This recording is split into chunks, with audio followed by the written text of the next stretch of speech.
ama koofiyadaha runtii way naga khasaareen baan leeyahay ninka suldaanka ah ee reer matala ee laga yaabo hadda ka hor inaan loo haynin record ah inuu reerkiisa ama dhibaatooyinkiina soo maray maalin inuusan u hadlin dadka weligii ee maanta oo dhibaatadii iyo kadeedkii aynu ka baxnay Addis Ababa u tagay inuu isbedel ka keeno anigu waxaan aaminsanahay inuusan kaasi inuusan u qalmin inuu maartay uu suldaan inoo ahaado shalay maanta hadaynu dhaxano isbedelkii 2018 ka hor inta badan waynu garanaynaa wixii deegaanka ka jiray ciidii joogtay ama wad xoogaal baynu nahay waxaynu ku jirnay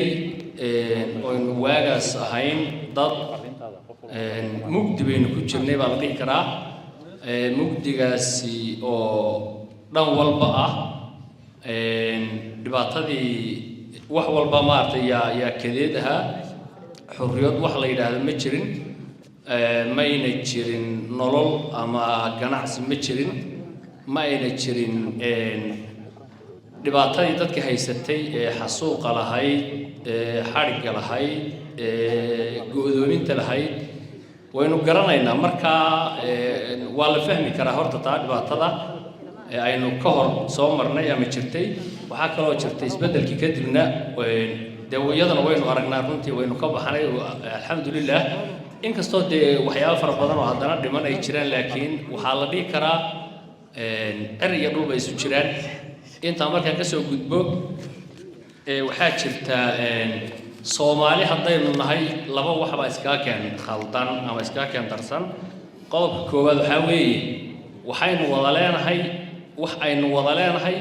iyo wax aynu kala leenahay bayna kala garanayn dhibaatadaas runtii aad bay inoo haysataa waxaa jirta waxaynu wada leenahay oo ay ka mid tahay dalka diinta dhaqanka taariikhda magaca Soomaalinimada intaasoo dhan baynu wada leenahay inaynu marka intaa ilaashano oo aynu wada ilaashano yaa muhiim tusaale ahaan waxaa jirta siyaasadda marka laga hadlo dad baa siyaasadda waa loo loobin karaysaa Soomaali haddaynu nahay waynu raadinaa berigii hore waxaa lagu raadin jiray nimankii Tigreega ahaa ee saraakiishii Tigreega ahaa baynu raali gelin jirnay Addis Ababa la tagi jiray jaajuusnimo waa lagu raadin jiray halkaas qofka laga soo doqomin jiray ama uu ka soo gal jiray siyaasadda iyagu daacad u ahaan jiray markii madaxweyne laga dhigana function kale baa laga garab samayn jiray